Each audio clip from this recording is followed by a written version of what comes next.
Gunung Salak selalu punya cara sendiri untuk memperkenalkan diri. Bukan lewat puncaknya yang megah atau jalurnya yang terkenal, melainkan melalui rasa tidak nyaman yang pelan-pelan merayap ke dada siapapun yang memasukinya.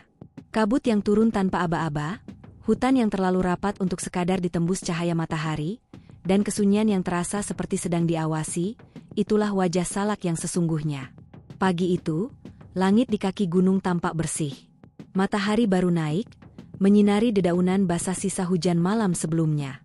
Dua orang pendaki berdiri di depan gerbang jalur pendakian yang sudah terlihat tua dan jarang dirawat. Ket papan penunjuk arah mengelupas, huruf-hurufnya nyaris tak terbaca. Seolah jalur itu sendiri enggan dilalui lagi. Mereka adalah Raffi dan Bagas. Raffi, 28 tahun, bertubuh kurus dengan ransel yang terlihat terlalu besar untuk punggungnya. Ia tipe pendaki yang mengandalkan perhitungan, peta, kompas, dan jam tangan digital selalu menjadi pegangan utama. Baginya, gunung adalah soal logika, jalur, elevasi, dan manajemen waktu. Berbeda dengan Bagas. Usianya setahun lebih tua, posturnya lebih kekar, tapi sorot matanya sering tampak gelisah. Bagas mendaki bukan sekadar menaklukkan puncak. Ia membawa alasan lain, alasan yang tidak pernah ia ceritakan secara utuh. Ia lebih sering diam, mendengarkan, seolah gunung bisa berbicara padanya. Jalurnya sepi banget, kata Raffi sambil mengencangkan tali sepatu. Cocok. Kita bisa naik santai. Bagas mengangguk pelan, matanya menyapu hutan di depan mereka. Pepohonan tinggi berdiri rapat, batangnya diselimuti lumut tebal. Akar-akar menjalar di tanah, seperti ular yang membeku. Salah emang gitu, jawab Bagas singkat. Nggak semua orang betah. Sebelum melangkah masuk, seorang pria paruh baya menghampiri mereka. Penampilannya sederhana, jaket lusuh, topi kain, dan wajah yang tampak lelah. Ia membawa sebilah parang kecil di pinggangnya. Mau naik? Tanyanya. Iya, Pak, jawab Raffi ramah. Lewat jalur ini, kan? Pria itu menatap mereka beberapa detik lebih lama dari yang seharusnya. Tatapannya bergantian, seolah sedang menimbang sesuatu. Naik boleh, katanya akhirnya, tapi jangan sombong. Jangan pisah jalur. Dan kalau dengar apa-apa, jangan dijawab. Raffi tersenyum kaku. Maksudnya, Pak? Pria itu tidak menjawab. Ia hanya melangkah pergi, meninggalkan kalimatnya menggantung di udara pagi yang dingin. Bagas menoleh ke Raffi. Tuh, kan? Ah, paling juga cerita-cerita biar pendaki hati-hati, kata Raffi, mencoba terdengar santai. Kita fokus aja. Namun saat kaki mereka melangkah masuk ke jalur, perasaan aneh mulai muncul. Suasana berubah cepat. Cahaya matahari teredam oleh kanopi pepohonan, membuat hutan terasa lebih gelap dari seharusnya. Udara menjadi lembab dan dingin, meski matahari masih pagi. Langkah demi langkah membawa mereka semakin jauh dari dunia luar.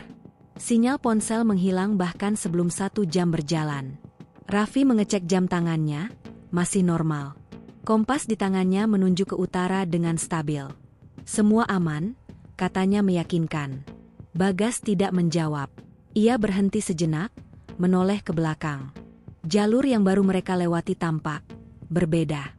Seperti bukan jalur yang sama. Kamu kenapa? Tanya Raffi. Perasaan aja, jawab Bagas. Kayak ada yang ngikutin. Raffi tertawa kecil. Kamu kebanyakan dengar cerita orang. Mereka melanjutkan perjalanan. Namun semakin lama, suara hutan terasa ganjil. Tidak ada kicau burung. Tidak ada suara serangga. Yang terdengar hanya langkah kaki mereka dan napas yang mulai berat. Sekitar tengah hari, kabut turun perlahan. Awalnya tipis, lalu semakin tebal. Jarak pandang menyempit. Raffi mempercepat langkah. Kita harus cari tempat istirahat, katanya. Kabut begini bahaya. Saat itulah mereka menyadari sesuatu yang janggal. Jalur yang mereka ikuti sejak tadi bercabang, padahal menurut peta, seharusnya lurus. Ini nggak ada di peta, gumam Raffi. Bagas menatap 2 cabang jalur itu. Salah satunya tampak lebih lebar, tanahnya padat, seolah sering dilalui. Cabang lain sempit, tertutup daun kering, Tapi entah kenapa terasa memanggil. "Kita lewat mana?" tanya Bagas. Raffi menunjuk jalur lebar. "Yang ini, logis." Mereka melangkah. 15 menit kemudian, Raffi berhenti mendadak. "Vi, kenapa?"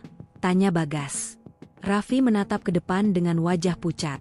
Ini tempat tadi." Di depan mereka berdiri sebuah pohon besar bercabang 3, dengan batu hitam di akarnya, penanda yang sangat mereka ingat. Mereka kembali ke titik yang sama. "Itu nggak mungkin," kata Raffi pelan. Bagas menelan ludah. Salak mulai nunjukin wajahnya. Raffi mencoba menenangkan diri. "Mungkin kita muter tanpa sadar." Namun saat ia melihat jam tangannya, jantungnya berdegup kencang. Waktu menunjukkan pukul 9 pagi. Padahal, menurut perhitungannya, seharusnya sudah lewat tengah hari. "Bagas," suaranya bergetar. "Jam aku mundur." Bagas mengeluarkan ponselnya. Layar menyala sebentar, lalu mati. Tidak mau hidup lagi. Kabut kini menutup segalanya. Hutan terasa semakin sunyi. Tiba-tiba, dari arah dalam kabut, terdengar suara langkah. Bukan 2, lebih banyak. Raffi menoleh cepat. Ada orang. Tidak ada jawaban. Hanya suara langkah yang semakin dekat. Lalu, berhenti. Bagas merinding. "Jangan disapa," bisiknya. Suara itu perlahan menghilang, seolah tak pernah ada. Tapi perasaan diawasi tetap tinggal. Sore menjelang tanpa mereka sadari. Cahaya meredup cepat, seolah matahari tenggelam lebih awal di balik pepohonan. Mereka memutuskan mendirikan tenda darurat di tanah datar dekat pohon besar. Malam pertama di Gunung Salak terasa panjang. Api unggun kecil menyala, tapi tidak memberi rasa hangat yang cukup. Kabut tidak sepenuhnya pergi, hanya berputar-putar di sekitar mereka. Saat Raffi hampir tertidur, ia mendengar suara bisikan. Lirih, tak jelas, tapi nyata. "Raffi." Ia membuka mata. Bagas tertidur pulas. Api unggun hampir padam. Kabut bergerak pelan. "Halusinasi," gumamnya. Namun saat ia memejamkan mata kembali, bisikan itu terdengar lagi, kali ini lebih dekat. "Jangan salah jalan." Raffi terbangun dengan napas terengah. Jantungnya berdegup kencang. Ia sadar satu hal dengan pasti, mereka bukan hanya tersesat secara fisik. Malam itu, di hari pertama mereka di Gunung Salak, sesuatu telah memperhatikan mereka. Dan gunung itu, seolah baru saja memutuskan, mereka belum diizinkan pergi. Raffi tidak tahu berapa lama ia terjaga setelah bisikan itu. Api unggun telah mati sepenuhnya, menyisakan bara merah yang redup seperti mata yang mengintai dari kejauhan. Kabut menebal, merayap pelan di atas tanah, menyusup ke sela-sela tenda darurat mereka. Udara dingin menusuk hingga ke tulang. Ia duduk sambil memeluk lutut, menatap ke arah gelap hutan. Setiap bayangan pepohonan tampak seperti sosok berdiri diam. Tidak bergerak, tapi terasa hidup. "Tenang, cuma capek," gumam Raffi pada dirinya sendiri. Namun rasa tidak nyaman itu tidak pergi. Sekitar tengah malam, Bagas menggeliat. Napasnya memburu, keningnya berkeringat meski udara dingin. "Gas," panggil Raffi pelan. Bagas terbangun dengan napas terengah. Matanya menatap kosong ke depan beberapa detik, sebelum akhirnya fokus pada Raffi. "Kamu dengar juga?" tanya Bagas lirih. Raffi menelan ludah. "Dengar apa?" "Suara," jawab Bagas. "Kayak orang manggil dari jauh. Tapi bukan suara manusia." Mereka saling pandang. Tidak ada lagi tawa skeptis seperti sebelumnya. Hanya dua pasang mata yang sama-sama lelah dan waspada.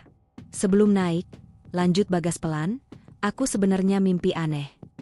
Raffi tidak menyela. "Aku mimpi berdiri di hutan ini," kata Bagas. "Sendirian. Ada orang tua pakai baju hitam, mukanya nggak kelihatan. Dia bilang, kalau naik ke Salak, jangan bawa niat kotor. Jangan ngerasa paling pintar." Raffi menghela napas panjang. "Kenapa baru cerita sekarang?" "Karena aku pikir cuma mimpi," jawab Bagas. "Tapi sekarang, aku ngerasa kita bukan cuma salah jalur." Malam itu berlalu dengan tidur yang tidak pernah benar-benar datang. Setiap suara dedaunan jatuh membuat mereka terbangun. Setiap desir angin terdengar seperti bisikan. Ketika cahaya abu-abu pagi mulai menyelinap di balik kabut, Raffi merasa lega, meski perasaan itu hanya sesaat. Jam tangannya kini menunjukkan pukul 4 pagi. Tapi langit terlihat seperti pukul 6. Waktu terasa tidak sinkron. Kita turun sekarang, kata Raffi tegas. Nggak bisa nunggu lama. Mereka berkemas cepat. Perbekalan masih cukup untuk beberapa hari, tapi ketidakpastian arah membuat Raffi gelisah. Ia membuka peta, membentangkannya di atas tanah. Kalau kita ke selatan, harusnya ketemu aliran sungai, katanya.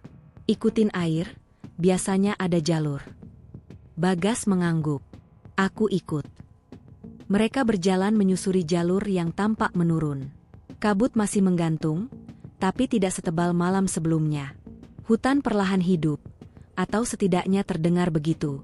Ada suara ranting patah, gemerisik dedaunan, tapi tetap tanpa suara burung. Sekitar 1 jam berjalan, Raffi berhenti. Aneh, katanya. Kontur tanahnya nggak berubah. Bagas mengusap tengkuknya. Kita jalan muter. Raffi menolak percaya. Aku yakin arah. Namun keyakinan itu runtuh ketika mereka menemukan bekas jejak kaki sendiri di tanah lembab. Jejak 2 orang. Masih baru. Kita balik lagi, kata Bagas pelan. Raffi terdiam. Untuk pertama kalinya, ia merasa logika tidak lagi memegang kendali. Matahari semakin tinggi, tapi cahaya yang menembus hutan terasa pucat. Seolah sinarnya melewati sesuatu sebelum sampai ke tanah. Perut mereka mulai lapar. Raffi memutuskan berhenti sejenak untuk makan. Saat itulah mereka mendengar suara air. Dengar? Tanya Raffi. Bagas mengangguk cepat. Sungai. Harapan muncul. Mereka mengikuti suara itu, menuruni lereng licin. Beberapa menit kemudian, mereka sampai di sebuah aliran air kecil. Jernih. Mengalir pelan di antara bebatuan hitam. Raffi tersenyum lega. Akhirnya. Mereka minum, mengisi botol. Rasa airnya dingin, segar. Terlalu segar. Bagas tiba-tiba berhenti minum. Vi, air ini aneh. Aneh gimana? Rasanya kayak, bukan air. Jawab Bagas ragu. Kayak ada rasa logam. Raffi mencoba lagi. Ia mengernyit, tapi menepisnya. Mungkin perasaan aja. Mereka melanjutkan menyusuri aliran sungai itu. Namun semakin lama, aliran itu semakin sempit. Hingga akhirnya, berhenti begitu saja di tanah kering. Ini nggak masuk akal, kata Raffi. Sungai nggak mungkin berhenti mendadak. Bagas menatap tanah di sekitarnya. Salah. Angin bertiup kencang tiba-tiba. Pepohonan bergoyang, daun-daun berdesir keras seperti bisikan banyak orang sekaligus. Balik ke sungai, teriak Raffi. Mereka berbalik, dan sungai itu tidak ada. Di tempat yang sama, kini hanya tanah kering dan batu-batu mati. Bagas terduduk lemas. Kita lagi dipermainkan. Raffi berdiri kaku. Napasnya memburu. Ia mencoba menenangkan diri, memaksa logika bekerja. Dengar aku, katanya. Apapun yang terjadi, kita harus bareng. Jangan pisah. Jangan dengerin apapun selain suara kita. Bagas mengangguk, wajahnya pucat. Hari pertama siang bergeser menjadi sore tanpa mereka sadari. Mereka berjalan tanpa tujuan pasti, hanya mengikuti insting. Perut perih, kepala pening. Saat senja tiba, hutan kembali berubah. Kabut turun lebih cepat, lebih tebal. Cahaya jingga matahari lenyap dalam hitungan menit. Mereka menemukan sebuah dataran kecil dengan batu-batu tersusun rapi, terlalu rapi untuk alam liar. Ini, bekas apa? Tanya Raffi. Bagas menelan ludah. Tempat lama. Tempat lama apa? Entah, jawab Bagas jujur. Tapi rasanya kayak orang dulu pernah tinggal di sini. Mereka sepakat bermalam di sana. Tidak ada pilihan lain. Saat Raffi menyiapkan alas tidur, ia menyadari sesuatu yang membuat bulu kuduknya berdiri. Di salah satu batu besar, ada ukiran samar. Bukan huruf modern. Bukan pula aksara yang ia kenal. Polanya melingkar, seperti simbol mata. Bagas ikut melihat. Wajahnya menegang. Jangan disentuh. Raffi menarik tangannya. Kenapa? Ini bukan buat kita, jawab Bagas. Ini penanda. Malam turun perlahan. Suhu jatuh drastis. Mereka duduk berdekatan, berbagi sisa makanan. Tidak banyak bicara. Sekitar tengah malam, Raffi terbangun oleh suara napas. Bukan napas Bagas. Napas berat, teratur, sangat dekat. Seolah ada sesuatu berdiri tepat di luar lingkaran penglihatan. Raffi menahan napas. Tubuhnya kaku. Gas, bisiknya nyaris tanpa suara. Bagas membuka mata perlahan. Ia langsung merasakan hal yang sama. Wajahnya memucat. Dari balik kabut, terdengar suara langkah mengitari mereka. Pelan. Tidak terburu-buru. Seperti sedang menilai. Lalu suara itu berhenti. Keheningan menekan telinga mereka hingga berdengung. Sesaat kemudian, terdengar bisikan jelas, bukan di telinga, tapi di dalam kepala. Kalian salah masuk. Raffi menutup mata, menahan jeritan. Ia merapal doa seingatnya, lidahnya gemetar. Beberapa saat berlalu. Entah berapa lama. Ketika mereka berani membuka mata, kabut menipis. Suara itu lenyap. Bagas menarik napas panjang, nyaris menangis. Ini baru hari pertama. Raffi menatap gelap hutan di sekeliling mereka. Dalam hatinya, muncul kesadaran yang dingin dan berat. Gunung Salak bukan sekadar tempat mereka tersesat. Gunung ini sedang menguji, dan tidak semua yang diuji akan dikembalikan. Hari pertama belum berakhir. Dan jalan pulang masih sangat jauh. Raffi terbangun dengan tubuh kaku dan kepala berat. Kabut masih menggantung rendah, begitu tebal hingga jarak pandang tak lebih dari 5 meter. Udara terasa lebih dingin dari kemarin, seolah malam belum benar-benar pergi. Napasnya berembun setiap kali ia menghela. Bagas sudah duduk, memeluk lutut, menatap kosong ke arah hutan. Kamu nggak tidur? Tanya Raffi serak. Bagas menggeleng pelan. Aku takut merem. Raffi tidak memaksa bertanya lebih jauh. Ia sendiri merasa hal yang sama. Setiap kali mata terpejam, bayangan semalam kembali. Bisikan, langkah berputar, suara yang masuk ke kepala tanpa lewat telinga. Ia melirik jam tangannya. Pukul 1.17.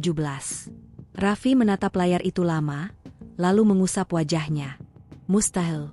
Mereka jelas melewati malam. Tubuh mereka merasakannya. Tapi waktu di jam seakan berhenti di titik yang sama sejak kemarin sore. Jam aku rusak, katanya, lebih kepada dirinya sendiri. Bagas mengeluarkan jam analog dari saku jaket. Jarumnya menunjuk pukul 4 lewat sedikit, tapi detiknya berputar tidak beraturan, kadang melompat, kadang berhenti. Kita nggak bisa ngandelin waktu, kata Bagas pelan. Raffi mengangguk. Logika yang selama ini ia banggakan satu persatu runtuh, seperti anak tangga rapuh yang diinjak terlalu keras. Mereka memutuskan berjalan begitu cahaya mulai cukup untuk melihat kontur tanah. Tidak ada arah pasti. Hanya satu kesepakatan, turun, sejauh apapun itu. Namun Gunung Salak tidak pernah memberi sesuatu dengan sederhana. 15 menit berjalan, tanah mendadak berubah. Dari tanah lembab menjadi licin berlumpur. Jejak kaki mereka tertelan dengan cepat, seolah hutan tidak ingin menyimpan bukti kehadiran mereka. Ada bau aneh, kata Raffi. Bagas mengangguk. Kayak bunga busuk. Bau itu semakin kuat. Manis tapi menusuk, membuat kepala pening. Raffi menutup hidung dengan buff. Pandangannya berkunang-kunang. Tiba-tiba, di depan mereka, muncul sebuah jalan setapak yang lebih jelas. Tanahnya padat, bersih dari daun kering. Terlalu rapi untuk ukuran hutan liar. Ini jalur, kata Raffi. Harapan muncul lagi di suaranya. Bagas menahan langkah. Tunggu. Apa lagi? Raffi mulai frustrasi. Bagas menunjuk ke tanah. Nggak ada jejak. Raffi menunduk. Benar. Jalur itu bersih. Tidak ada bekas sepatu, tidak ada bekas ranting patah. Seolah jalur itu baru saja muncul. Gunung ini tua, lanjut Bagas. Kalau ada jalur lama, pasti ada bekasnya. Raffi terdiam. Akhirnya ia menghela napas berat. Kita lewat pinggirnya aja. Mereka menyusuri jalur itu tanpa benar-benar menginjak bagian tengah. Setiap langkah terasa diawasi. Pepohonan di kanan kiri berdiri rapat, batangnya hitam dan basah. Lumut menutupi hampir seluruh permukaan, membuatnya terlihat seperti daging hidup. Beberapa menit berlalu tanpa kejadian. Raffi mulai sedikit tenang. Lalu ia mendengar suara. Tangisan. Pelan. Tertahan. Seperti anak kecil. Raffi berhenti mendadak. Gas, kamu dengar? Bagas sudah pucat. Iya. Tangisan itu datang dari dalam hutan, bukan dari jalur. Suaranya terputus-putus. Menyayat. Tolong. Refleks Raffi melangkah satu langkah ke arah suara. Tunggu. Bagas menarik lengannya kuat. Jangan. Itu orang. Raffi membalas, napasnya cepat. Mungkin pendaki lain. Bagas menatapnya dengan mata merah. Disalak, nggak semua suara itu orang. Tangisan berubah menjadi isakan panjang, lalu tiba-tiba berhenti. Keheningan jatuh, lebih berat dari sebelumnya. Raffi merasa dadanya ditekan. Kalau itu beneran orang, dan kita ninggalin. Kalau itu bukan, potong Bagas tegas, dan kita datengin, kita nggak bakal balik. Beberapa detik mereka berdiri tanpa bergerak. Akhirnya Raffi menunduk, giginya gemeretak. Lanjut, katanya lemah. Tangisan itu tidak terdengar lagi. Tapi sejak saat itu, langkah Raffi tidak pernah benar-benar mantap. Menjelang siang, atau apapun yang terasa seperti siang, mereka tiba di sebuah lembah kecil. Kabut menipis, memperlihatkan pemandangan yang membuat Raffi berhenti bernapas. Di hadapan mereka berdiri sebuah rumah kayu. Bukan pondok pendaki. Bukan gubuk darurat. Rumah itu utuh. Berdinding papan gelap, beratap ijuk, dengan teras kecil. Di depannya tergantung lonceng angin dari bambu, bergoyang pelan tertiup angin. Ini, nggak mungkin, bisik Raffi. Bagas tidak menjawab. Wajahnya tegang, seperti melihat sesuatu yang sudah ia kenal tapi tidak ingin ia temui. Lonceng bambu berbunyi. Tok, tok, tok. Pintu rumah itu terbuka perlahan. Seorang lelaki tua keluar. Rambutnya putih panjang, tubuhnya kurus tapi tegap. Matanya hitam pekat, tanpa ekspresi. Sudah lama tidak ada tamu, katanya pelan. Raffi hampir menjawab, tapi Bagas mendahuluinya. Permisi, Pak, kata Bagas sambil menunduk hormat. Kami tersesat. Mau numpang istirahat sebentar. Orang tua itu menatap mereka lama. Terlalu lama. Raffi merasa seperti ditelanjangi, dibaca sampai ke niat terdalam. Kalian naik tanpa izin, kata lelaki itu akhirnya. Raffi membuka mulut. Kami. Diam, potong lelaki itu, masih lembut tapi tegas. Udara mendadak terasa berat. Raffi tidak bisa bergerak. Bagas menelan ludah. Kami tidak bermaksud buruk. Lelaki tua itu tersenyum tipis. Tidak ada yang naik dengan niat buruk, katanya. Hanya saja, tidak semua pantas berada di sini. Ia melangkah mendekat. Tanah tidak berbunyi saat kakinya menapak. Masuklah, katanya. Bagas ragu sejenak, lalu mengangguk. Raffi mengikuti dengan tubuh kaku. Bagian dalam rumah itu lebih luas dari luar. Terlalu luas. Bau kayu tua bercampur dupa memenuhi udara. Di dinding tergantung benda-benda aneh. Topi lusuh, sepatu gunung, ransel robek, barang-barang pendaki. Raffi menelan ludah. Itu titipan, jawab lelaki tua itu singkat. Mereka duduk. Lelaki itu menuangkan air dari kendi tanah liat ke dua cangkir kayu. Minum, katanya. Bagas menerima, tapi tidak langsung minum. Raffi mengikutinya. Lelaki itu tersenyum lagi. Kalian pintar. Keheningan panjang menyelimuti ruangan. Lonceng bambu di luar terus berbunyi pelan. Ada syarat untuk keluar dari sini, kata lelaki itu akhirnya. Raffi menegang. Syarat apa? Kejujuran, jawabnya. Satu di antara kalian membawa beban yang bukan miliknya. Raffi menoleh ke Bagas. Bagas memejamkan mata. Salak tidak suka orang yang lari, lanjut lelaki tua itu. Apalagi lari dari janji. Bagas gemetar. Napasnya tersendat. Aku, suaranya pecah. Aku naik ke sini buat kabur. Raffi terkejut. Kabur dari apa? Bagas menunduk. Dari rasa bersalah. Dari seseorang yang seharusnya aku jaga. Lelaki tua itu mengangguk pelan. Gunung ini mendengar segalanya. Tiba-tiba, rumah itu bergetar. Lonceng bambu berbunyi keras. Kabut masuk lewat celah dinding, menyelimuti ruangan. Raffi batuk.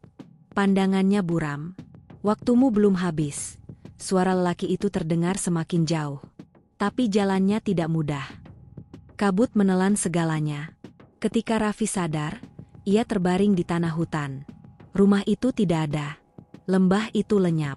Seolah tak pernah ada. Bagas terbaring di sampingnya. Napasnya berat. Gas. Raffi mengguncangnya. Bagas membuka mata perlahan. Air mata mengalir di pipinya. Kita belum boleh keluar, katanya lirih. Belum. Raffi menatap hutan yang kembali sunyi. Tidak ada jalur. Tidak ada rumah. Hanya pepohonan tua yang berdiri seperti saksi bisu. Hari kedua mereka di Gunung Salak belum selesai. Dan kini Raffi mengerti satu hal yang mengerikan. Gunung ini tidak hanya menyesatkan langkah mereka. Ia sedang menguliti isi hati mereka satu persatu. Kesadaran Raffi kembali perlahan. Seperti orang yang ditarik paksa dari dasar air. Dingin lebih dulu menyergap sebelum rasa sakit. Punggungnya basah, tanah hutan menempel di jaket. Kabut tipis bergerak malas di antara batang pohon, berwarna kelabu pucat seperti sisa napas malam yang enggan pergi. Ia bangkit setengah duduk, kepala berdenyut. Rumah kayu itu, lelaki tua itu, lenyap tanpa jejak. Yang tersisa hanya hutan salak yang sama. Rapat, sunyi, dan tak ramah. Gas, panggilnya serak. Bagas ada di dekatnya. Duduk memunggungi Raffi, bahunya turun naik cepat. Saat Raffi menyentuh lengannya, Bagas tersentak. Jangan sentuh aku, katanya cepat, lalu menarik napas panjang. Maaf. Raffi menghela napas, menahan diri. Kita masih hidup. Bagas tertawa pendek, tawa yang terdengar patah. Kita masih di sini. Hari ketiga dimulai tanpa tanda yang jelas. Tidak ada matahari terbit yang menenangkan. Hanya cahaya kusam yang menetes dari sela-sela daun, membuat waktu terasa seperti lumpur. Lengket, sulit dilalui. Raffi mengecek perbekalan. Sisa makanan tinggal 2 hari jika dibagi ketat. Air masih ada, tapi mereka tak lagi percaya pada aliran apapun yang mereka temui. Jam tangannya kini mati total. Kompas berputar pelan, jarumnya tak mau diam. Kita turun, kata Raffi, mengulang keputusan yang sama untuk kesekian kali. Cari sungai besar. Yang beneran? Bagas mengangguk, tapi sorot matanya kosong. Sejak rumah itu, ia lebih banyak diam. Seolah ada bagian dari dirinya yang tertinggal di tempat yang tak bisa disebutkan. Mereka berjalan menuruni lereng yang licin. Beberapa kali Raffi hampir tergelincir. Setiap langkah terasa salah. Setiap belokan tampak akrab, terlalu akrab. Vi, kata Bagas tiba-tiba, kamu ngerasa nggak? Kayak kita nggak bertambah jauh. Raffi berhenti. Napasnya berat. Ia ingin membantah, tapi ingatan akan jejak kaki mereka sendiri yang kembali ke titik sama membuat lidahnya keluh. Jangan ngomong gitu, katanya akhirnya. Kita fokus. Namun fokus adalah kemewahan yang tak mereka miliki. Sekitar waktu yang terasa seperti siang, mereka tiba di sebuah punggungan kecil. Angin bertiup pelan, membawa bau tanah basah bercampur sesuatu yang asam. Dari sini, hutan di bawah terlihat lebih rapat. Seperti anyaman yang menutup rapat lubang-lubang harapan. Di punggungan itu berdiri 3 batu tegak, tersusun sejajar. Tingginya sekitar dada orang dewasa. Permukaannya halus, nyaris dipoles. Raffi menelan ludah. Ini bukan alami. Bagas mengangguk. Penanda. Penanda apa? Bagas memejamkan mata sejenak. Batas. Saat Raffi melangkah mendekat, angin berubah arah. Daun-daun berdesir, suaranya seperti bisik banyak orang yang tidak sepakat satu sama lain. Jangan, kata Bagas cepat. Raffi berhenti, satu langkah dari batu. Dadanya sesak, seperti ada tangan tak terlihat yang menahan. Ia mundur. Beberapa menit mereka berdiri tanpa bicara. Lalu dari balik punggungan, terdengar suara, bukan bisikan, bukan langkah. Batuk. Batuk manusia, parau dan tua. Raffi menoleh cepat. Dari balik semak muncul seorang pria berjaket coklat, topi lusuh menutup rambutnya. Wajahnya tirus, kulitnya gelap terbakar matahari. "Halo?" sapa Raffi, harapan memercik liar. "Pak, kami tersesat." Pria itu berhenti beberapa meter dari mereka. Matanya tajam, memindai cepat. "Kalian dari mana?"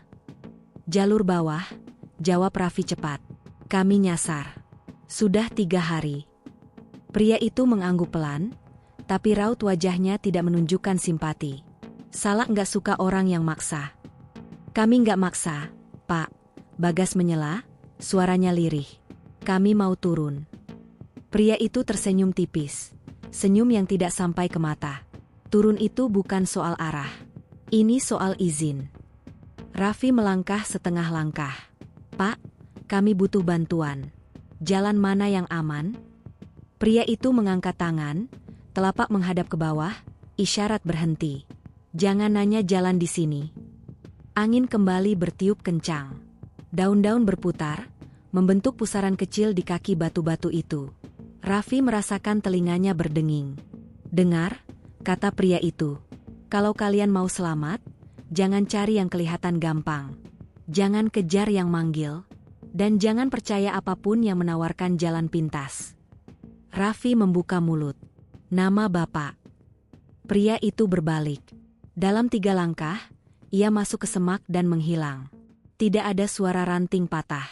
Tidak ada jejak. "Pak!" teriak Raffi. Hening. Bagas menutup wajah dengan kedua tangan. Itu bukan orang biasa. Raffi menatap semak yang bergoyang pelan. Di dadanya, harapan dan ketakutan saling berebut ruang. Mereka memutuskan menjauhi batu-batu itu, menyusuri sisi punggungan yang lebih terjal. Jalan sulit, tapi terasa, jujur. Setiap meter dibayar dengan keringat dan nyeri. Namun untuk pertama kalinya sejak lama, Raffi merasa mereka benar-benar bergerak. Sampai sore menjelang. Kabut turun lagi, lebih cepat, lebih dingin. Hutan berubah menjadi labirin putih. Suara langkah mereka teredam. Nafas mereka menggema di dalam kepala. Di tengah kabut, Raffi mendengar suara air. Kali ini deras, jelas. Seperti sungai besar. "Gas?" katanya dengan semangat yang dipaksakan. "Dengar, kan?" Bagas mengangguk ragu. "Iya." Mereka mengikuti suara itu. Semakin dekat, semakin keras. Hati Raffi berdebar. Sungai besar berarti jalur manusia. Jalur manusia berarti keluar. Lalu, di depan mereka, kabut terbelah. Terhampar sebuah air terjun kecil, airnya jatuh ke kolam berbatu. Suaranya menenangkan, nyaris meninabobokan. Uap air naik, berkilau samar. Raffi tersenyum lebar untuk pertama kalinya. Akhirnya. Bagas berdiri kaku. Wajahnya tegang. "Vi, aku nggak suka." "Kenapa?" "Terasa, terlalu pas." Raffi tidak menjawab. Ia terlalu lelah untuk curiga. Ia berjongkok, menyentuh air. Dingin. Nyata. "Airnya beneran," katanya. Saat itulah terdengar tawa. Pelan. Renyah. Datang dari balik air terjun. Raffi membeku. "Kamu dengar itu?" Bagas mundur 1 langkah. "Jangan lihat ke sana." Namun rasa ingin tahu, atau sesuatu yang lebih gelap, mendorong Raffi. Ia melangkah mendekat, mengintip balik tirai air. Di baliknya, tidak ada ceruk batu. Tidak ada jalur. Yang ada hanya kegelapan, gelap yang terasa dalam, seperti lubang tanpa dasar. Tawa itu berhenti. Gantinya, suara berbisik ramai, tumpang tindih, memanggil nama Raffi dengan intonasi berbeda-beda. "Raffi." Kakinya terasa ringan. Kepalanya berdenyut. 1 langkah lagi, dan "Vi." Bagas menarik ranselnya keras. Raffi terhuyung, jatuh ke belakang. Air terjun itu mendadak lenyap, seolah dimatikan. Yang tersisa hanya dinding batu basah dan tanah licin. Raffi terengah, jantungnya nyaris pecah. Aku hampir. Kita hampir ditarik, potong Bagas. Suaranya gemetar. Kalau aku telat. Mereka mundur cepat, menjauh. Kabut menutup kembali, menelan tempat itu tanpa sisa. Sore berubah menjadi malam tanpa peralihan. Mereka berjalan sampai kaki tak sanggup lagi. Akhirnya, mereka menemukan cekungan tanah yang relatif kering. Tidak ideal, tapi cukup untuk bertahan. Malam ketiga turun dengan dingin yang lebih kejam. Raffi membungkus tubuhnya, menggigil. Bagas duduk membelakangi hutan, seperti penjaga yang kelelahan. Gas, kata Raffi pelan, tentang yang tadi, di rumah itu. Bagas tidak langsung menjawab. Lama kemudian, ia berkata, aku ninggalin adikku. Raffi menoleh. Dia sakit, lanjut Bagas. Aku janji nemenin, tapi aku pergi. Aku naik gunung, pura-pura kuat, pura-pura lupa. Hening menelan kata-kata itu. Salak tahu, kata Bagas. Dan dia nggak suka orang yang lari. Raffi menatap api kecil yang hampir mati. Untuk pertama kalinya, ia mengerti, gunung ini bukan sekadar tempat. Ia menimbang. Ia memilih. Malam itu, tidak ada bisikan. Tidak ada langkah. Hanya mimpi yang datang bergantian. Tentang jalur yang berputar, tentang rumah yang tak pernah ada, tentang air terjun yang menunggu. Saat Raffi terbangun menjelang dini hari, Bagas tertidur dengan air mata kering di pipinya. Raffi memandang hutan yang gelap. Di dadanya, tumbuh kesadaran pahit namun jernih. Orientasi telah usai. Mereka tidak lagi sekadar tersesat. Mulai besok, Gunung Salak akan menuntut balasan. Dan tidak semua balasan bisa dibayar dengan langkah kaki. Hari keempat datang tanpa permisi, seperti tamu yang tidak diundang tapi memutuskan tinggal. Raffi terbangun dengan tenggorokan kering dan kepala berdenyut. Otot-otot kakinya terasa kaku, setiap gerakan kecil memicu nyeri yang menjalar sampai pinggang. Di sekelilingnya, hutan Gunung Salak tampak sama seperti kemarin. Namun perasaan di dadanya berkata sebaliknya. Ada yang berubah. Bagas masih tertidur. Wajahnya pucat, bibirnya pecah-pecah. Raffi mengulurkan botol air, menimbang sisa isinya. Tidak sampai setengah. Ia menelan ludah, lalu membangunkan Bagas dengan lembut. Minum dulu, katanya. Bagas membuka mata perlahan, menatap botol itu seperti benda asing. Ia minum sedikit, lalu mengembalikannya. Simpan, katanya pelan. Masih panjang. Raffi ingin membantah, ingin berkata bahwa mereka butuh tenaga sekarang. Tapi kata-kata itu mati di tenggorokannya. Ia tahu Bagas benar. Mereka belum tahu berapa lama lagi Salak akan menahan mereka. Mereka berkemas dalam diam. Tidak ada lagi rencana besar. Hanya satu tujuan sederhana, bertahan hari ini. Mereka bergerak turun, mengikuti kontur tanah yang paling masuk akal. Raffi memimpin, matanya menelusuri setiap tanda alam yang mungkin. Alur air kecil, kemiringan lereng, perubahan vegetasi. Semua yang dulu ia pelajari kini terasa rapuh, seperti teori yang diuji di tempat yang tidak mematuhi hukum. Sekitar 1 jam berjalan, perut Raffi mulai melilit. Ia berhenti, bersandar pada batang pohon. Kamu kenapa? Tanya Bagas. Pusing, jawab Raffi jujur. Kayaknya kurang minum. Bagas merogoh saku, mengeluarkan permen gula yang tinggal 1. Ia menyerahkannya tanpa bicara. Raffi menatapnya, ragu. Ambil, kata Bagas. Nanti gantian. Permen itu meleleh di lidah Raffi, memberi tenaga sesaat yang terasa seperti keajaiban kecil. Ia mengangguk terima kasih, lalu melanjutkan. Hutan berubah perlahan. Pepohonan lebih jarang, semak-semak lebih tinggi. Bau tanah digantikan aroma besi yang samar. Raffi mengerutkan kening. Kamu nyium? Tanyanya. Bagas mengangguk. Darah. Kata itu menggantung, berat. Raffi mencoba menepisnya, tapi bau itu semakin kuat. Beberapa langkah kemudian, Mereka menemukan sumbernya. Seekor rusa tergeletak di tanah, tubuhnya utuh tapi matanya kosong. Tidak ada luka terbuka, tidak ada tanda serangan. Seolah ia jatuh mati begitu saja.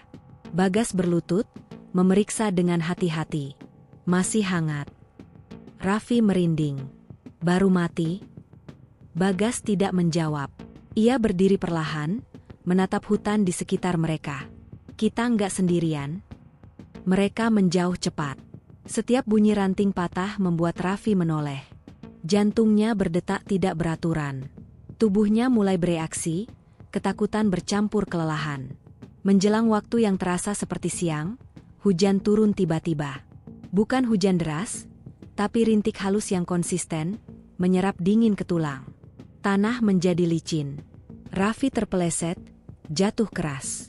Aduh. Bagas segera membantu. Kaki. Raffi mencoba berdiri. Nyeri menusuk pergelangan kakinya. Ia meringis.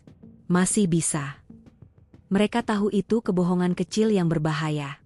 Setiap langkah Raffi kini pincang. Waktu melambat. Jarak terasa memanjang. Hujan berhenti secepat datangnya. Kabut naik dari tanah, menutup pandangan. Di balik kabut, terdengar suara ramai, seperti pasar jauh di lembah. Tawa, obrolan, denting logam. Raffi berhenti. Itu, orang? Bagas menatap lurus ke depan, wajahnya tegang. Jangan dideketin. Tapi, Vi, Bagas menatapnya tajam. Kita udah sepakat. Suara ramai itu semakin jelas, seolah jarak menyusut. Raffi merasakan dorongan kuat untuk mendekat. Sebuah keyakinan aneh bahwa di sana ada pertolongan, makanan, air hangat. Ia melangkah satu langkah. Bagas menarik lengannya. Dengar aku, itu bukan buat kita. Suara itu mendadak padam. Hening jatuh seperti tirai. Raffi terhuyung, napasnya memburu. Kenapa rasanya nyata banget? Karena dia pakai yang kita butuhin, jawab Bagas lirih. Mereka berjalan lagi, kali ini lebih cepat, menjauh dari tempat itu. Namun kelelahan mengejar. Raffi mulai melihat bayangan bergerak di sudut mata. Setiap kali menoleh, tidak ada apa-apa. Sore datang dengan cepat. Cahaya meredup. Mereka belum menemukan tempat aman. Saat itulah Raffi mendengar langkah di belakang mereka. Berat, teratur. Gas, bisiknya. Bagas menoleh perlahan. Wajahnya memucat. Jangan lari. Langkah itu semakin dekat. Daun-daun berdesir. Raffi menahan napas, mencoba menenangkan detak jantungnya. Dari balik kabut, muncul sosok hitam, tinggi, kurus, dengan bahu yang tampak terlalu lebar. Wajahnya tertutup bayangan. Ia berjalan perlahan, tidak terburu-buru. Raffi mundur satu langkah. Siapa? Bagas menutup mulutnya cepat. Diam. Sosok itu berhenti beberapa meter dari mereka. Kepalanya miring, seperti mengamati. Tidak ada mata yang terlihat, tapi Raffi merasa ditatap. Lalu sosok itu membelok, melewati mereka, menyusuri jalur lain. Langkahnya menghilang bersama kabut. Raffi terduduk lemas.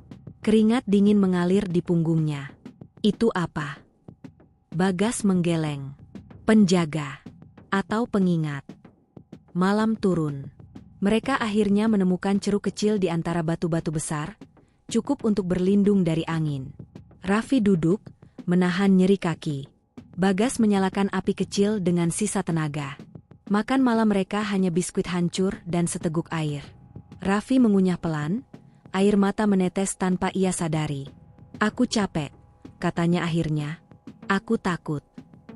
Bagas menatap api. Aku juga. Hening. Api berkerlap-kerlip, memantulkan bayangan yang menari di dinding batu. Bayangan itu tampak lebih banyak dari dua. Raffi mengedip, mencoba fokus. Bayangan berkurang. Ia menghela napas. Malam keempat adalah malam halusinasi. Raffi bermimpi dengan mata terbuka. Ia melihat jalur turun yang jelas, mendengar suara ibunya memanggil. Setiap kali ia menutup mata, suara itu semakin dekat. Vi, pulang. Ia bangkit setengah berdiri. Vi. Bagas menariknya kembali. Bangun. Raffi tersentak. Napasnya tersengal. Aku lihat jalan. Bagas memeluk bahunya erat. Itu bukan jalan. Mereka bertahan sampai dini hari, bergantian terjaga. Tidak ada lagi suara aneh, tapi ketakutan tidak pergi. Ia menetap di dada Raffi, berat dan dingin. Saat langit mulai memucat, Raffi menyadari sesuatu yang membuatnya gemetar. Ia tidak lagi yakin ingin melangkah. Bukan karena takut mati, melainkan takut apa yang harus ia lepaskan agar diizinkan keluar. Hari keempat berakhir tanpa kemajuan nyata. Tubuh mereka mulai menyerah. Dan Gunung Salak, dengan kesabaran yang kejam, mulai mengikis batas antara nyata dan keinginan. Bukan karena fajar terlambat, melainkan karena kabut yang begitu tebal hingga cahaya pagi hanya terasa seperti bayangan pucat. Raka membuka mata dengan kepala berat. Napasnya tertahan sejenak saat menyadari bahwa suara hutan hari itu berbeda. Tidak ada kicau burung. Tidak ada desir angin. Bahkan suara air yang semalam mengalir di dekat mereka seolah lenyap ditelan kesunyian. Ia menoleh ke arah Dimas. Temannya itu masih duduk bersandar pada batang pohon, mata terbuka namun kosong, menatap lurus ke depan. Sejak malam sebelumnya, Dimas memang berubah. Lebih diam. Lebih sering menoleh ke arah pepohonan seakan mendengar sesuatu yang tidak bisa didengar Raka. Kita harus jalan sekarang, kata Raka, memecah keheningan. Kabut begini nggak bakal lama. Dimas mengangguk pelan, tapi tatapannya tak beralih dari hutan di depan mereka. Kamu nggak ngerasa? Tanyanya lirih. Merasa apa? Gunung ini, seperti ngeliatin kita. Raka mendengus pelan. Kamu kurang tidur. Namun dalam hati, ia tak sepenuhnya yakin dengan ucapannya sendiri. Mereka mulai berjalan mengikuti rencana yang sudah disepakati semalam. Turun ke arah timur laut, mengikuti kontur tanah menurun dengan harapan menemukan aliran sungai yang lebih besar. Secara logika, aliran air selalu membawa ke pemukiman. Secara logika, 1 jam pertama berjalan tanpa kejadian berarti. Tanah basah, akar-akar menjulur, dan kabut masih menggantung rendah. Namun ketika Raka berhenti untuk minum, ia merasakan sesuatu yang membuat tengkuknya dingin. Pohon besar dengan akar mencuat seperti ular melingkar. Pohon yang sama. Ia menoleh ke kanan, ke kiri, memastikan. Tanda pahatan kecil di kulit batang, bekas yang ia buat sendiri kemarin siang dengan ujung pisau, masih ada di sana. Kita muter, gumamnya. Dimas menoleh cepat. Apa? Kita balik ke tempat yang sama. Dimas terdiam. Wajahnya tak menunjukkan terkejut, justru seperti seseorang yang sudah menduga hasilnya. Aku udah bilang, katanya pelan, dari kemarin. Kita nggak jalan menjauh. Kita muter di tempat. Raka menggeleng keras. Nggak mungkin. Kita jalan lurus. Kompas. Ia merogoh saku, menarik kompas kecil itu keluar. Jarumnya berputar tak tentu, lalu berhenti, bergetar, lalu berputar lagi. Ini rusak, katanya cepat, meski suaranya sendiri terdengar ragu. Bukan kompasnya, sahut Dimas. Jalannya yang gak mau nunjukin arah. Kalimat itu membuat Raka menatapnya tajam. Jangan mulai lagi, Dim. Kita butuh kepala dingin. Namun kepala dingin adalah hal terakhir yang mereka miliki. Hari itu mereka mencoba 3 arah berbeda. Utara, barat, lalu selatan. Hasilnya sama. Selalu kembali ke titik dengan pohon besar itu, seolah hutan memutar mereka seperti bidak di papan permainan. Saat matahari seharusnya tepat di atas kepala, kabut justru semakin tebal. Suhu turun drastis. Nafas mereka terlihat seperti asap tipis. Disinilah perdebatan besar pertama terjadi. Kita harus berhenti lawan, kata Dimas, suaranya bergetar antara takut dan pasrah. Gunung ini nggak suka kita maksa. Berhenti lawan apa? Raka membalas dengan nada tinggi. Ini alam, Dim, bukan makhluk hidup. Dimas berdiri, menatap Raka dengan mata merah. Terus kenapa kita muter di sini terus? Kenapa suara malam tadi manggil nama aku? Raka membeku. Apa? Malam tadi, Dimas menelan ludah, Aku dengar ada yang manggil. Dari arah hutan. Suaranya mirip almarhum bapakku. Angin mendadak berdesir, membuat dedaunan bergetar bersamaan, seperti bisikan panjang. Itu cuma halusinasi, kata Raka cepat, meski dadanya berdebar. Kita kurang makan, kurang tidur. Tapi dia nyebut namaku lengkap. Dimas berbisik. Dan bilang, aku nggak seharusnya naik gunung ini. Kalimat itu menggantung di udara, berat dan dingin. Malam keempat menjadi malam terburuk sejauh ini. Hujan turun tanpa peringatan. Bukan hujan deras, melainkan rintik panjang yang tak berhenti, membuat pakaian mereka lembab dan tubuh menggigil. Api unggun sulit dinyalakan. Kayu terlalu basah. Dalam gelap, Raka terbangun oleh suara langkah. Bukan satu, banyak. Seperti orang berjalan mengelilingi mereka, pelan tapi teratur. Tanpa bicara, tanpa napas. Ia menggenggam pisau, menahan napas, menajamkan pendengaran. Langkah itu berhenti tepat di batas cahaya api kecil yang hampir padam. "Dim," bisiknya. "Kamu dengar itu?" Tidak ada jawaban. Raka menoleh. Dimas tidak ada di tempatnya. "Dim," bisiknya lebih keras. Langkah-langkah itu kembali terdengar, kali ini lebih dekat. Raka berdiri, senter di tangan gemetar. Saat cahaya dinyalakan, tidak ada siapa-siapa. Hanya hutan basah, diam, dan pekat. Dimas muncul dari balik pohon beberapa meter jauhnya, wajahnya pucat. "Mereka nggak suka kamu teriak," katanya. "Siapa mereka?" Raka hampir berteriak. Dimas menatap ke arah gelap. Yang jaga jalur ini. Hari kelima, kondisi fisik mereka menurun drastis. Persediaan makanan hampir habis. Raka mulai merasakan kram di perut. Dimas lebih sering terdiam, sesekali tersenyum sendiri seolah mendengar sesuatu yang menyenangkan. Mereka menemukan aliran air kecil, jernih, dingin, mengalir tenang.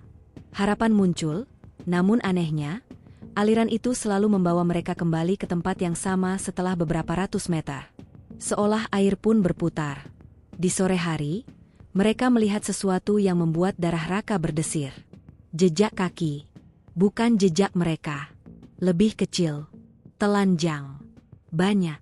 Mengarah masuk ke semak rapat. Ada orang lain, kata Raka penuh harap. Namun Dimas justru mundur selangkah. Jangan diikuti. Ini kesempatan kita. Itu bukan manusia. Raka menoleh tajam. Kamu keterlaluan. Namun saat ia hendak melangkah, bau aneh menyergap, anyir, seperti bunga busuk bercampur tanah basah. Jejak kaki itu berhenti mendadak di depan sebuah pohon tua, lalu hilang begitu saja. Tak ada lanjutan. Tak ada belokan. Seolah pemilik jejak itu lenyap ke udara. Malam kelima, mimpi buruk menyerang Raka. Ia bermimpi berjalan sendirian di jalur terang, keluar dari hutan, disambut suara manusia dan lampu. Namun saat ia menoleh ke belakang, Dimas berdiri jauh di dalam hutan, tersenyum, lalu menghilang bersama kabut. Raka terbangun dengan jeritan tertahan. Di hadapannya, Dimas sedang duduk bersila, berhadapan dengan pohon besar, berbisik lirih. "Kamu ngapain?" tanya Raka parau. "Minta izin," jawab Dimas tanpa menoleh. "Supaya besok kita dikasih jalan." Raka ingin marah, ingin menariknya, tapi entah kenapa, tubuhnya terasa berat, seperti ditahan oleh udara itu sendiri. Hari ke-6 belum datang. Kabut tak pernah benar-benar pergi. Dan di dalam kesunyian Gunung Salak, sesuatu telah memutuskan. Mereka belum boleh keluar. Raka sudah tidak yakin lagi apakah waktu masih berjalan sebagaimana mestinya. Ia hanya tahu tubuhnya semakin lemah, pikirannya semakin kacau, dan Gunung Salak terasa semakin hidup, bukan sebagai tempat, melainkan sebagai sesuatu yang sadar akan keberadaan mereka. Pagi itu, ia terbangun sendirian. Api unggun sudah mati. Kabut menggantung rendah, nyaris menyentuh tanah. Udara dingin menusuk tulang, membuat sendi-sendi Raka terasa kaku. Ia segera bangkit, matanya menyapu sekeliling dengan panik. "Dim," panggilnya pelan. Tidak ada jawaban. Raka berdiri sempoyongan, kepalanya berdenyut. Ia berteriak lebih keras, memanggil nama Dimas berkali-kali, Namun yang menjawab hanyalah gemas samar yang kembali padanya dengan suara aneh, seolah ada nada lain yang ikut menirukan.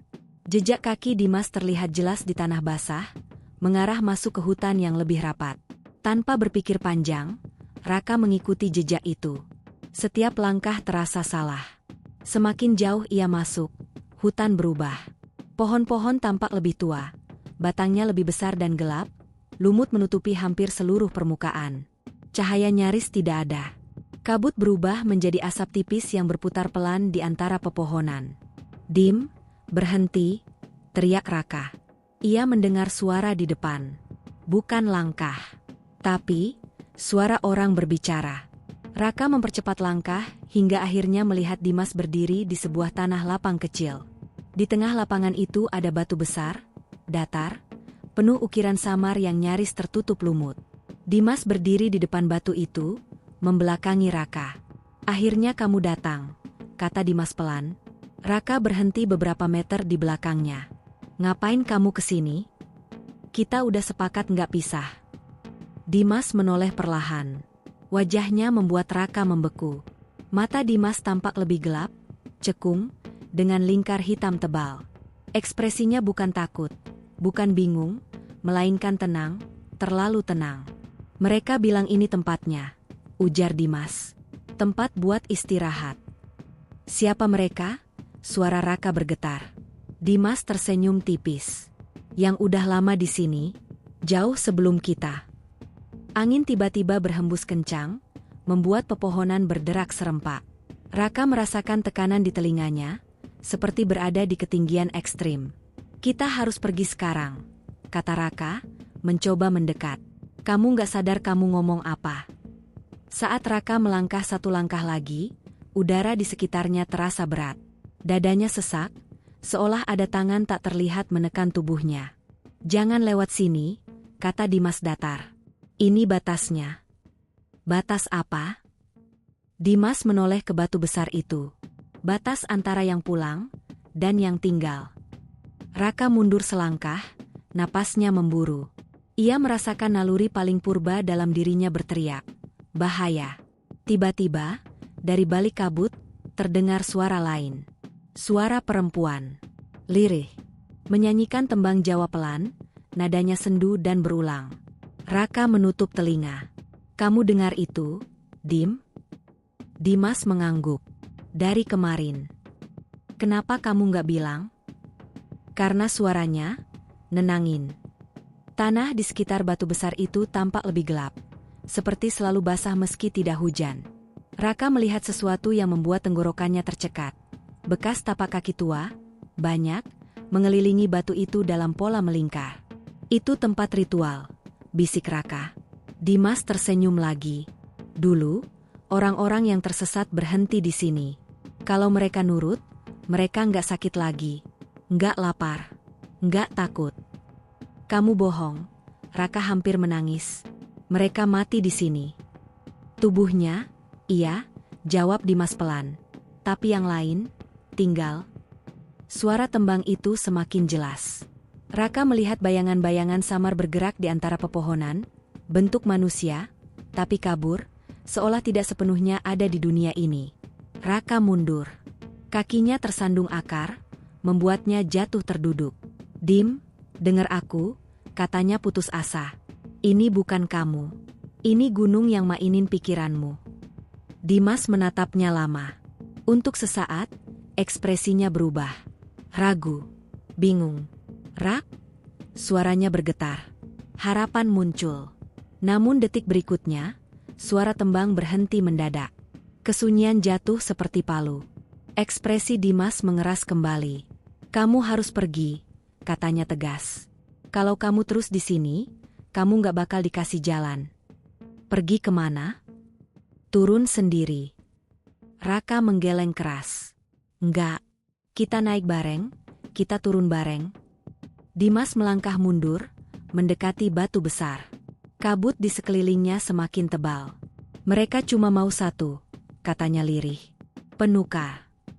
Kata itu menghantam Raka lebih keras dari tamparan. "Kamu gila." "Mungkin," jawab Dimas. "Atau mungkin aku yang akhirnya ngerti." Tiba-tiba tanah di sekitar batu besar itu bergetar halus. Daun-daun berjatuhan. Suara bisikan muncul dari segala arah, menyebut nama Dimas berulang-ulang. Raka bangkit dengan sisa tenaga. Ia berlari, menerobos tekanan udara, menarik tangan Dimas sekuat tenaga. "Lari!" teriaknya. Untuk beberapa detik, Dimas ikut terseret. Raka bisa merasakan tubuhnya gemetar, napasnya tersengal.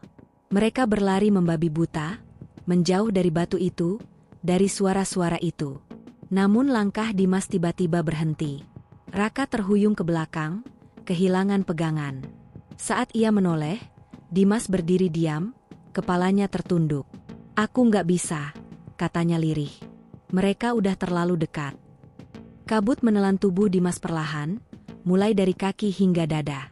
Raka menjerit, mencoba meraih, tapi tangannya hanya menangkap udara dingin. "Dim." Wajah Dimas untuk sesaat kembali normal. Matanya basah. "Kalau kamu ketemu jalan pulang," katanya pelan, "jangan nengok ke belakang." Dan kemudian, ia menghilang. Kabut menyatu kembali, meninggalkan hutan yang sepi. Batu besar itu lenyap. Lapangan kecil itu berubah menjadi hutan biasa, seolah tak pernah ada apa-apa. Raka jatuh berlutut, berteriak sampai suaranya habis. Hari ketujuh berakhir dengan Raka sendirian. Tanpa peta, tanpa kompas, tanpa Dimas. Malam itu, ia mendengar dua langkah di sekelilingnya. Satu ringan, satu berat, dan salah satunya terdengar sangat ia kenal. Raka terbangun dengan mulut kering dan tubuh gemetar, seolah ia baru saja ditarik paksa dari mimpi yang terlalu nyata. Kabut masih menyelimuti hutan, lebih tebal dari sebelumnya. Tidak ada lagi suara napas Dimas di sampingnya. Tidak ada lagi langkah kedua yang biasanya terdengar saat mereka berjalan bersama. Hanya satu set jejak kaki, miliknya sendiri. Ia duduk lama, menatap tanah, berharap menemukan tanda bahwa semua yang terjadi kemarin hanyalah delusi. Tapi bekas tarikan di lengannya masih terasa perih. Ingatan tentang wajah Dimas sebelum menghilang terlalu jelas untuk diabaikan. Raka kini benar-benar sendirian. Ia memaksa diri berdiri. Setiap sendi terasa nyeri, lututnya gemetar. Persediaan makanan sudah habis sejak kemarin. Air tinggal beberapa teguk di botol plastik yang sudah penyok. Namun bertahan di tempat yang sama bukan pilihan. "Kalau kamu ketemu jalan pulang, jangan nengok ke belakang." Kata-kata Dimas terngiang, bergema di kepalanya. Raka menelan ludah, menahan dorongan untuk menoleh ke arah kabut tebal di belakangnya. Ia memilih melangkah maju, meski tidak tahu kemana. Hutan seolah berubah wajah. Jalur yang ia lalui terasa asing.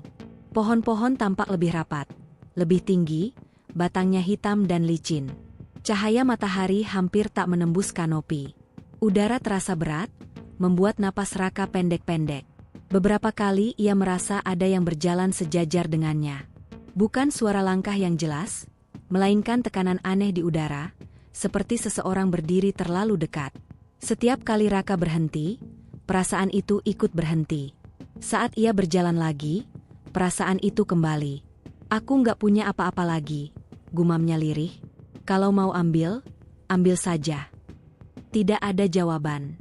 Namun hutan terasa, mendengarkan. Menjelang siang, atau sesuatu yang terasa seperti siang, Raka menemukan aliran sungai kecil. Airnya keruh, tapi tetap menjadi harapan. Ia berlutut, meminum air itu perlahan. Tenggorokannya terasa terbakar, namun rasa haus sedikit mereda. Saat itulah ia melihat pantulan di air. Bukan hanya wajahnya. Di belakangnya, samar, berdiri sosok manusia. Raka membeku. Jantungnya berdetak begitu keras hingga telinganya berdenging. Ia tidak langsung menoleh, menahan diri sekuat tenaga. Pantulan itu tidak bergerak. Sosok itu hanya berdiri, kepala sedikit menunduk. Dengan keberanian yang tersisa, Raka berbisik, "Aku nggak nengok." Air di sungai beriak, pantulan itu pecah, menghilang. Raka terduduk, napasnya tersengal. Keringat dingin mengalir di pelipisnya. Ia menyadari satu hal yang mengerikan. Ia tidak tahu apakah aturan itu masih berlaku, atau justru sedang diuji. Hari ke-8 berjalan seperti mimpi buruk yang tidak berujung. Raka beberapa kali melihat sesuatu di kejauhan. Bangunan kecil, tenda, bahkan jalan setapak yang tampak jelas. Namun setiap kali ia mendekat, semuanya lenyap, berganti semak dan pohon rapat. Sore itu, ia mendengar suara langkah ringan. Tidak berat seperti yang ia dengar sebelumnya. Langkah itu cepat, nyaris seperti berlari kecil. Raka menoleh refleks, melupakan peringatan Dimas. Ia melihat Dimas berdiri di antara dua pohon, wajahnya pucat namun utuh. Pakaiannya bersih, tidak basah, tidak kotor. Terlalu sempurna untuk seseorang yang telah hilang. "Ra," panggilnya, suaranya hangat. Akhirnya ketemu. Air mata Raka mengalir tanpa bisa ditahan. "Dim, aku nyari kamu." Dimas tersenyum. "Aku tahu. Makanya aku balik." Raka melangkah mendekat, tapi berhenti saat melihat sesuatu yang janggal. Mata Dimas tidak memantulkan cahaya.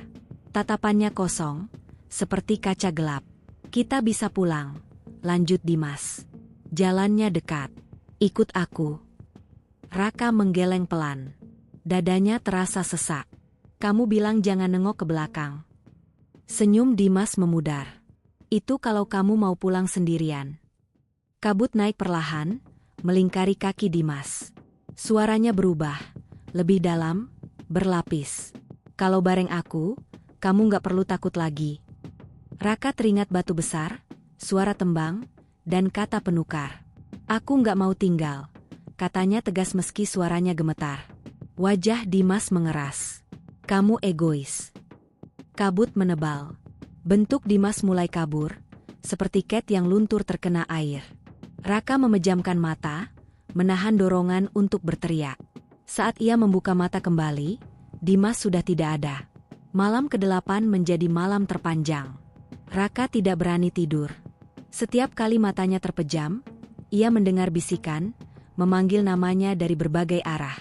Kadang suara ibunya, kadang suara Dimas, kadang suara yang tidak ia kenali, namun terasa sangat dekat.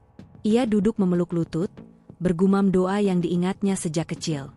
Kata-kata itu keluar terputus-putus, namun memberinya sedikit pegangan pada kenyataan. Hari ke-9, tubuh Raka mulai menyerah. Ia berjalan terseret, langkahnya tidak lagi lurus. Pandangannya berkunang-kunang.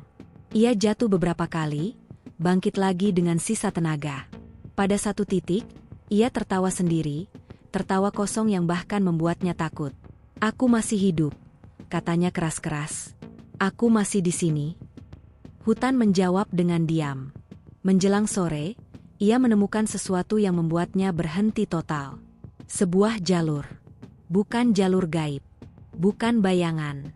Jalur tanah yang jelas. Dengan bekas sepatu, pita plastik merah di dahan pohon, dan papan kecil bertuliskan pudar, "Arah turun." Raka menangis terseduh-seduh. Ia ingin berlari, tapi tubuhnya tak mampu. Ia melangkah perlahan, mengikuti jalur itu, takut kalau ini hanya tipu daya terakhir. Beberapa meter berjalan, ia mendengar langkah di belakangnya. Langkah berat. Raka berhenti. Jantungnya serasa hendak pecah. Ia ingat pesan Dimas. Jangan nengok ke belakang. Langkah itu berhenti tepat di belakangnya. Napas dingin terasa di tengkuknya. "Rak," bisik suara yang sangat ia kenal. Air mata jatuh ke tanah. Raka mengepalkan tangan, menggigit bibir sampai berdarah. "Aku pulang," katanya lirih. "Sendiri." Langkah itu mundur perlahan. Tekanan di udara menghilang. Hutan terasa, melepaskan. Raka melangkah lagi. Kali ini tanpa gangguan. Hari ke-10 dan ke-11 berlalu dalam kabut kelelahan. Raka hampir tidak sadar ketika akhirnya menemukan suara manusia sungguhan, teriakan, peluit, dan sinar senter. Ia ditemukan di tepi hutan, kurus, dehidrasi, nyaris tak mampu bicara. Saat ditanya berapa orang yang naik bersamanya, Raka hanya menjawab satu. Mereka bilang, tidak ada laporan tentang pendaki bernama Dimas. Namun sampai hari ini, setiap kali Raka mendengar langkah di hutan, ia tahu, tidak semua yang tersesat benar-benar pergi. Raka baru sadar dirinya masih hidup ketika rasa sakit datang bersamaan. Cahaya senter menyorot wajahnya, terlalu terang, membuat matanya perih. Suara orang-orang terdengar berlapis, saling tumpang tindih, seperti berasal dari dunia lain. Tangannya dingin, tubuhnya gemetar hebat. Ia mencoba bicara, tapi yang keluar hanya suara serak tanpa bentuk. Masih sadar. Air. Pelan-pelan. Jangan ditidurin dulu. Raka terbatuk, air mengalir di tenggorokannya. Rasanya seperti api dan kelegaan sekaligus. Ia menangis tanpa suara, dadanya naik turun tak terkendali. Dunia berputar, lalu gelap. Ia terbangun di pos evakuasi. Atap seng. Bau obat. Suara hujan di luar. Untuk pertama kalinya setelah berhari-hari, Raka tidak melihat pepohonan atau kabut. Namun rasa aman itu rapuh, terlalu rapuh untuk disebut pulang. Mas. Raka menoleh pelan. Seorang relawan duduk di sampingnya. Kamu ditemukan hari ke-11. Dehidrasi berat. Tapi kamu selamat. Selamat. Kata itu terasa asing. Teman saya, suara Raka hampir tidak terdengar. Yang satu lagi. Relawan itu terdiam sejenak. Kamu naik berdua? Raka mengangguk. Kami sudah sisir jalur dan area sekitar. Tidak ditemukan siapa-siapa. Jawaban itu menghantam lebih keras dari rasa lapar manapun. Dimas benar-benar tidak ada. Namun malam itu, saat Raka mencoba tidur, Gunung Salak belum selesai. Hujan turun deras. Angin membuat dinding tenda bergetar. Raka terjaga dengan napas pendek. Ia merasakan sensasi yang sangat ia kenal. Tekanan di udara, dingin di tengkuk, perasaan sedang diperhatikan. Pelan-pelan, ia menoleh ke sisi tenda. Bayangan berdiri di luar. Tidak jelas bentuknya, tapi tinggi dan kurus. Diam. Menunggu. Jantung Raka berdegup liar. Tubuhnya ingin berteriak, tapi pikirannya lebih dulu menyusun satu kesimpulan yang membuat darahnya membeku. Gunung belum melepasnya. Bayangan itu bergerak mendekat. Kain tenda sedikit terangkat, seperti tersibak oleh angin, namun tidak ada angin. Rak. Suara itu bukan sepenuhnya suara Dimas, tapi cukup mirip untuk menghancurkan pertahanan terakhirnya. Kamu sudah janji, bisik suara itu, kalau keluar, jangan lupa aku. Air mata Raka mengalir. Ia memejamkan mata, menggenggam selimut erat. Aku nggak lupa, katanya gemetar. Tapi aku nggak bisa balik. Hening. Lalu tekanan itu bertambah. Seperti sesuatu yang marah, kecewa, menuntut. Kamu ditukar. Suara itu berubah, berlapis. Kamu yang dipilih. Kepala Raka berdenyut hebat. Potongan-potongan kejadian terlintas. Batu besar, lingkaran tapak kaki, kata penukar. Ia tersadar akan satu hal yang tak pernah benar-benar ia terima. Gunung memang berniat melepasnya. Tapi bukan gratis. Kalau aku kembali, suara Raka pecah. Apa yang terjadi? Bayangan di luar tenda bergerak perlahan. Semakin besar, semakin gelap. Yang di dalam tubuhmu, akan tinggal. Raka tersentak. Selama ini, bukan hanya Dimas yang tertinggal. Ada sesuatu yang ikut pulang bersamanya. Tiba-tiba napas Raka sesak. Dadanya terasa berat. Pandangannya mengabur. Ia merasa seperti ditarik dari dalam, ditarik kembali ke kabut, ke hutan, ke tempat di mana suara-suara menunggu. Ia menjerit. Relawan berlarian masuk. Cahaya lampu menerangi tenda. Suara panik, perintah, doa. Bayangan itu mundur cepat, terseret keluar oleh cahaya dan keramaian. Namun sebelum benar-benar menghilang, suara terakhir terdengar jelas di telinga Raka. Salak selalu ingat jalan pulangmu. Raka selamat secara medis. Namun setelah turun gunung, hidupnya tidak pernah benar-benar kembali normal. Ia sering terbangun dini hari, berkeringat dingin, mendengar langkah di halaman rumahnya. Ia tidak bisa berada lama di tempat sepi. Setiap bau tanah basah membuat dadanya sesak. Dan ada satu hal yang tidak pernah ia ceritakan pada siapapun. Sejak turun dari Gunung Salak, Raka tidak pernah benar-benar sendirian. Kadang, saat ia bercermin, pantulannya bergerak sedikit terlambat. Kadang ia mendengar napas kedua saat ia sendirian di kamar. Seolah sesuatu sedang menunggu giliran. Menunggu saat Raka lengah. Menunggu saat ia lupa. Karena di Gunung Salak, yang tersesat tidak selalu hilang di hutan. Sebagian pulang sebagai jalan. Raka keluar dari rumah sakit 3 hari kemudian.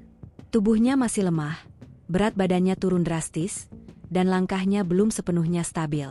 Namun secara medis, ia dinyatakan selamat. Tidak ada luka berat, tidak ada infeksi serius. Dokter menyebutnya keajaiban. 11 hari di Gunung Salak dengan kondisi seperti itu, dan ia masih bisa berjalan. Bagi Raka, kata selamat terdengar seperti kesalahan istilah. Karena sebagian dirinya tahu, ia tidak kembali sendirian. Hari-hari pertama setelah turun gunung dihabiskan Raka di rumah orang tuanya. Ia lebih sering diam, duduk menatap halaman, atau terbangun tengah malam dengan napas terengah. Ibunya mengira itu trauma biasa. Ayahnya mengira Raka hanya butuh waktu. Tak satu pun dari mereka tahu, setiap dini hari sekitar pukul 3, Raka selalu terbangun oleh suara langkah di teras. Langkah berat, teratur, berhenti tepat di depan pintu. Ia tidak pernah membukanya. Suatu malam, keberanian, or mungkin kelelahan, membuatnya berdiri dan mengintip dari balik jendela. Tidak ada siapa-siapa. Teras kosong, basah oleh embun. Namun di tanah, ada bekas pijakan samar, seperti jejak kaki yang hampir dihapus. Satu set saja. Sejak malam itu, Raka berhenti mencoba memastikan. Pihak keluarga Dimas sempat datang. Ibunya menangis dalam diam, matanya merah dan kosong. Ayahnya duduk kaku, menatap Raka seolah ingin menemukan jawaban yang bahkan Raka sendiri tidak punya. Mereka bertanya pelan, hati-hati, seolah takut kebenaran akan runtuh jika diucapkan terlalu keras. Apa dia sempat bilang apa-apa? Raka menelan ludah. Bayangan batu besar, kabut, dan suara tembang itu hampir membuatnya muntah. Dia nyuruh saya pulang, jawab Raka akhirnya. Ibunda Dimas menutup wajahnya.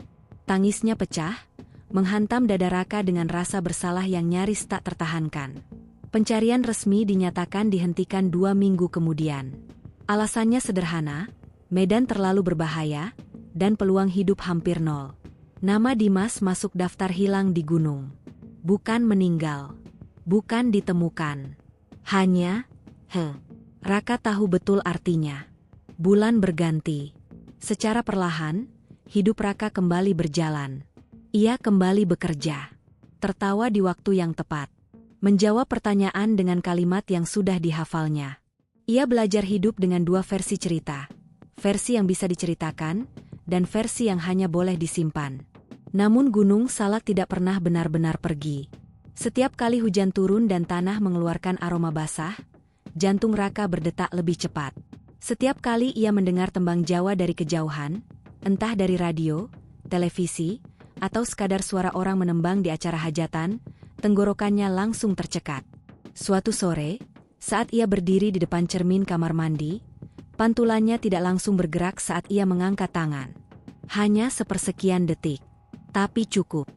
Raka memejamkan mata, menarik napas panjang. Aku masih di sini, bisiknya. Aku hidup. Pantulan itu kembali normal. Untuk sementara. Setahun kemudian, Raka kembali ke kaki Gunung Salak. Bukan untuk mendaki. Ia hanya berdiri di batas hutan, tempat papan larangan dan pos penjaga berdiri. Dari sana, kabut tampak menggantung seperti tirai, sama seperti hari ia terakhir turun. Penjaga pos sempat menegurnya. Mau naik, Mas? Raka menggeleng. Enggak, cuma mau pamit. Penjaga itu mengernyit bingung, tapi Raka tidak menjelaskan. Ia menatap hutan, menunduk pelan, lalu berbisik nyaris tak terdengar. Aku nggak lupa. Angin berdesir pelan, membuat daun-daun bergerak serempak. Untuk sesaat, Raka merasa tekanan di dadanya mengendur, seperti genggaman yang akhirnya dilepas. Namun sebelum ia berbalik pergi, ia mendengar satu langkah dari dalam hutan. Bukan memanggil, tidak menahan, hanya memastikan ia benar-benar pergi. Tahun-tahun berlalu, Raka tidak pernah mendaki gunung lagi. Ia memilih laut, kota, dan tempat-tempat ramai. Namun kadang, di antara keramaian, ia masih merasa sendirian, atau justru terlalu ditemani. Ia belajar satu hal penting dari semua yang terjadi. Tidak semua yang kembali dari gunung membawa kenangan saja. Sebagian membawa ikatan. Ikatan dengan tempat yang tidak meminta untuk diingat, tapi tidak pernah lupa. Tempat yang tidak mengejar, tapi selalu tahu kemana jalan pulang seseorang. Gunung Salak tetap berdiri, sunyi dan berkabut, menunggu pendaki-pendaki berikutnya. Ia tidak jahat. Ia tidak baik. Ia hanya menjaga apa yang pernah memilih untuk tinggal. Dan di suatu malam yang tenang, saat Raka terbangun oleh suara langkah di luar kamarnya, ia tidak lagi takut.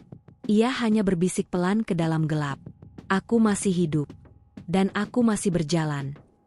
Langkah itu berhenti. Untuk malam itu,